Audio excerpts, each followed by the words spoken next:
Hello friends, मैं हूं अजीज शेख। आप देख रहे हैं मूवी स्टॉक चैनल, जिस पर आज मैं बात करने वाला हूं कुछ मूवीज के डिले और रिलीज डेट की कंफर्मेशन के बारे में, साथ ही साथ जुरासिक वर्ल्ड डोमिनियन और बैटमैन की रिलीज की गई कुछ स्टील की डिटेल्स पर भी बात करेंगे और हाँ, एमसीयू के यूनिवर्स पर, क्योंकि बात करने जैसी बहुत सी डिटेल है लेकिन टाइम कम, जिसे ध्यान में रखकर अब आगे बढ़ने से पहले बनती है मेरी एक छोटी सी रिक्वेस्ट, जो की है चैनल को सब्सक्राइब, वीडियो को लाइक और शेयर करने की।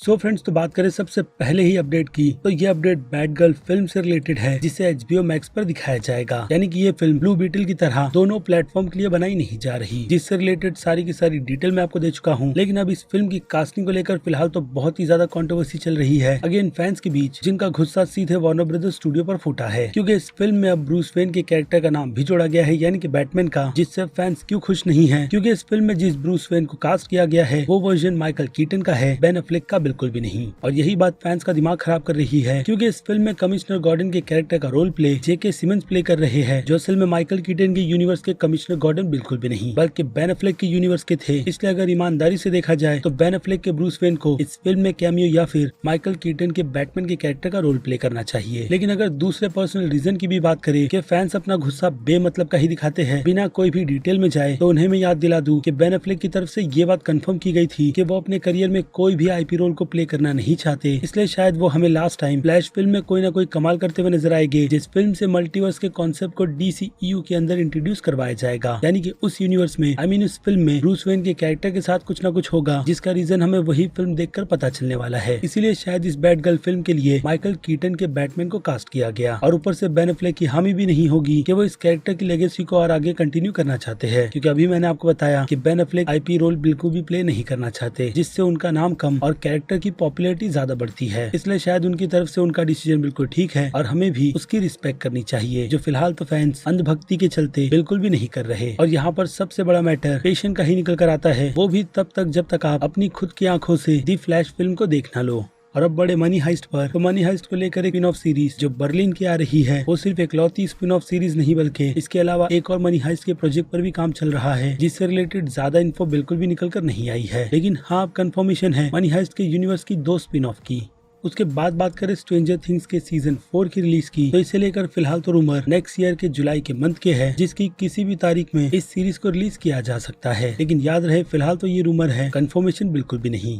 और अब नेटफ्लिक्स की ही बात करें तो स्पाइक ली से नेटफ्लिक्स वालों ने मल्टीपल ईयर्स की डील साइन की है, जिस डील में उन्हें फिल्म में प्रोड्यूस के साथ साथ डायरेक्ट भी करनी है। इट मींस के स्पाइक ली के सारे कंटेंट एक्सक्लूसिवली सिर्फ नेटफ्लिक्स पर ही देखने के लिए मिलेगी उनके फैंस को, बाकी और कहीं भी नहीं। और अब आ जाए डेयरडेविल के यूनिवर्स से विल्सन फिस्क यानी कि किंगपिन पर, तो इस कैरेक्टर का रोल प्ले कर रहे एक्टर विंसेंट डॉनोफ्रियो ने कंफर्मेशन अपने इस कैरेक्टर को लेकर यही दे दी है कि ये किंगपिन नेटफ्लिक्स की डेयरडेविल के यूनिवर्स का ही है, या फिर कहूँ उसी सीरीज का है, तो फिर ये बात भी बिल्कुल गलत नहीं होगी, क्योंकि विंसेंट की अकॉर्डिंग थैनोस के फिंगर स्नैप ने विल्सन फिस्क के बिजनेस पर बहुत ही ज्यादा इफेक्ट डाला है, जिसे मैनेज करते हुए वो अपने राज को फिर से हेल किचन में पहले जैसा ही करना चाहता है, जितना पावरफुल वो इसके पहले डेयरडेविल की सीरीज में था। लेकिन अभी के लिए तो ये कंफर्मेशन सिर्फ उन्हीं की तरफ से की गई है, स्टूडियो की तरफ से ऑफिशियली बिल्कुल भी नहीं। लेकिन जो भी हो, अगर एक्टर उसी पर अपनी बात कर रहा है कैरेक्टर को लेकर, तो कहीं ना कहीं आइडियाज उन्हीं के साथ में ही शेयर किए जाते हैं, जिस पर बस विंसेंट ने अपनी राय रखी है। लेकिन अब स्टूडियोज का किस तरीके का रिस्पॉन्स करेगा या फिर सीधे इसका जवाब इससे रिलेटेड प्रोजेक्ट में देगा, उसका पता तो हमें आने वाले दिनों में ही चलेगा, उसके पहले बिल्कुल भी नहीं। और अब बात करें जुरासिक वर्ल्ड डोमिनियन की, तो इस फिल्म से रिलेटेड कुछ स्टिल्स को रिलीज किया गया था, जिसे लेकर कुछ इन्फॉर्मेशन भी दी गई है फिल्म के प्लॉट से रिलेटेड, जिनमें सबसे पहले अगर बात करें क्लेयर के इस इमेज की, जिसे देखकर डर तो लगता ही है, साथ ही साथ ये कंफ्यूजन भी दिमाग में चलती है कि इस सिचुएशन में चल क्या रहा है। लेकिन फिलहाल तो स्टिल को लेकर एम्पायर वालों की तरफ से यही कंफर्मेशन दी गई है कि जिस सिचुएशन में क्लेरी फंसी हुई है, उस वक्त वो भी यही सोच रही है कि उसका जो डिसीजन उसने फॉलन किंगडम में लिया था वो कितना ज्यादा सही है। यानी कि यहाँ पर बात डायनासोर्स की जा रही है, जिससे फिलहाल तो वो जूझ रही है। और फिर आ जाए इस इमेज पर, तो इस सिचुएशन में हम क्लियरली ओवेन को देखते हैं, जो कि एक डायनासोर को यही विश्वास दिला रहा है कि वो खतरे में बिल्कुल भी नहीं है। और ओवेन का काम इस जुरासिक वर्ल्ड के यूनिवर्स में यही था, जिस काम को वो कंटिन्यू अब वो साइलेंट से निकलकर शहर में भी कर रहा है। यानी एक हिसाब से देखा जाए तो ओवन का कैरेक्टर डायनासोर को प्रोटेक्ट करता है, वो भी उन पोचर्स से जो उन्हें मारकर मार्केट में अच्छी खासी कीमत कमाना चाहते हैं, क्योंकि डायनासोर से अब किसे कितना फायदा होगा उसका पता तो फिल्म देखकर ही चलेगा। लेकिन जो कुछ भी हो, उसकी झलक हमने फॉलन किंगडम में देख रखी है कि कैसे मिलियनर्स एक ऑक्शन में जाकर उन डायनासोर्स को बस खुद का पेट बनाने के लिए खरीद रहे थे। और अब अगर ऐसी सिचुएशन में उन डायनासोर्स को को खुला छोड़ दिया जाए तो फिर इनकी लालच तो बढ़ेगी ही और साथ ही साथ पोचर्स भी खड़े होंगे जो उनकी डिमांड पैसों पर ही पूरी करेंगे। बाकी इस इमेज को देखकर हमें जुरासिक वर्ल्ड के यूनिवर्स की पहली फिल्म की ही याद आती है, लेकिन इस बार सिचुएशन ओवन के लिए कितनी ज्यादा डिफरेंट रहेगी अगेन उसका पता फिल्म देखकर ही चलेगा। क्या असल में वो डायनासोर ओवन के पीछे लगा है या फिर वो उसके साथ मिलकर किसी मिशन में है, क्योंकि एक हिसाब से ये फिल्म जुरासिक वर्ल्ड के यूनिवर्स की ट्रिलॉजी की एंड है, या फिर क्रिस प्रैट की तरह मैं इसे अवेंजर्स एंड गेम की कंपैरिजन में भी डालूं तो भी बात बिल्कुल भी गलत नहीं होगी, क्योंकि ये फिल्म उसी लेवल पर रखकर बनाई गई है ताकि इस यूनिवर्स के फैंस उन सभी की सभी पुरानी कास्टिंग को देखकर सबसे पहले तो खुश हो और फिर इस फिल्म को सेलिब्रेट करे, जिसमें फिलहाल तो अभी भी टाइम है क्योंकि ये फिल्म नेक्स्ट ईयर के 10 जून को सेट की गई है, जिसमें अभी अच्छा खासा टाइम है।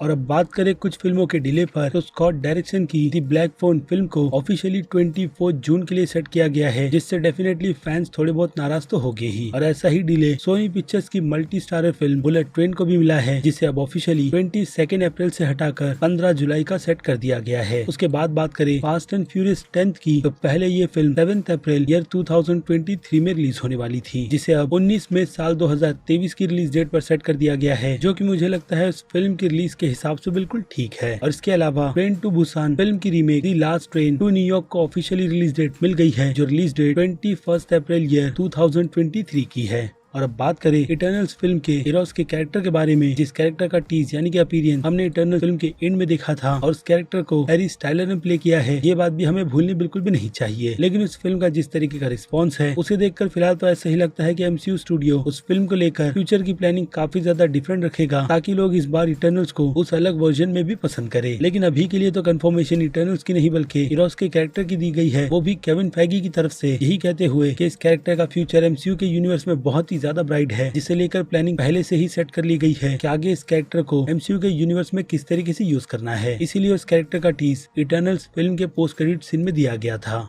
और अब बात कर ले मैट रिव्स के यूनिवर्स की दी बैटमैन फिल्म की, तो इस फिल्म से रिलेटेड कई सारे स्टिल्स को रिलीज किया गया है और साथ ही साथ फिल्म की कुछ डिटेल्स को भी, जिसमें एक बार फिर से अपडेट वेन मेंशन कर दिया गया है कि इस बार भी वार्नर ब्रदर्स वाले बैटमैन को उसके वेन मैनर में रहने नहीं देंगे, क्योंकि बैटमैन का वो वेन मैनर इस बार इस यूनिवर्स में जला तो नहीं लेकिन ऑर्फनेज में कन्वर्ट कर दिया गया है। अब ऐसा क्यों किया गया है उसकी डिटेल हमें फिल्म में तो देखने मिलेगी ही, साथ ही साथ इस फिल्म के इंटरनेशनल लेवल पर जापानीज ट्रेलर को भी रिलीज किया गया था, जिसमें कुछ और डिटेल्स भी है। और अगर आप चाहते हो कि मैं उस ट्रेलर का ब्रेकडाउन करूँ तो कमेंट में जरूर बताइएगा। और अब बड़े इस फिल्म की बाकी दूसरी सारी की सारी स्टिल्स पर तो एम्पायर मैगजीन की तरफ से काफी लाजवाब सा कवर तो रिलीज किया ही गया है, जिसमें हम क्लियरली कैट वुमेन के अलावा बैटमैन के भी सूट को बहुत ही अच्छी तरीके से और डिटेल में देख सकते हैं। इसी के साथ साथ फिल्म के विलेन रेडलर का भी लुक काफी ज्यादा क्लियर है और वैसे ही क्लियर लुक कॉलिन फेरल के पेंगुइन के कैरेक्टर का भी है। और बाकी की इमेज में हम बैटमैन को कैट वुमेन के साथ देख सकते हैं और उसकी अगली इमेज में कमिश्नर गॉर्डन के साथ, जो दोनों साथ में मिलकर मेयर के ही केस को स्टडी कर रहे होंगे कि रेडलर ने उनके लिए किस तरीके का क्लू छोड़ रखा है और उसका अगला प्लान है क्या।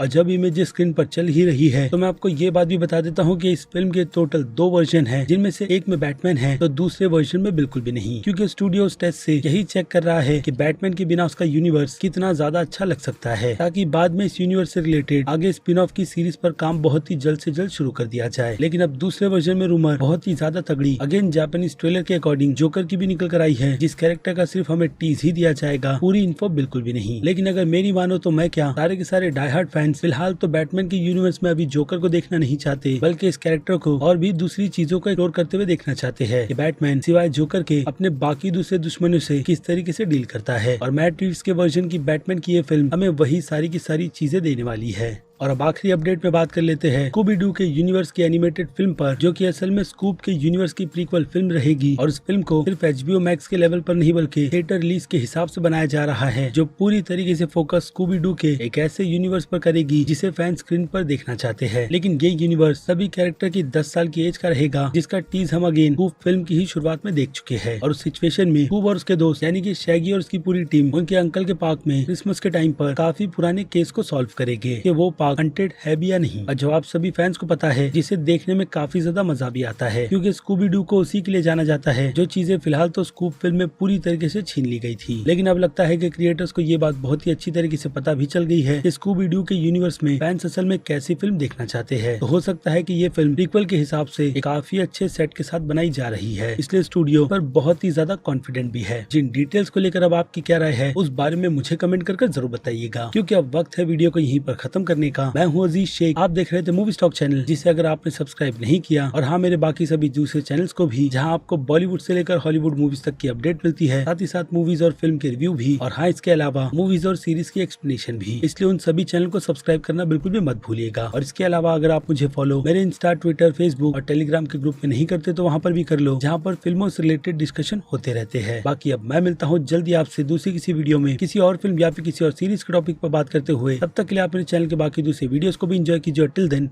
बाय।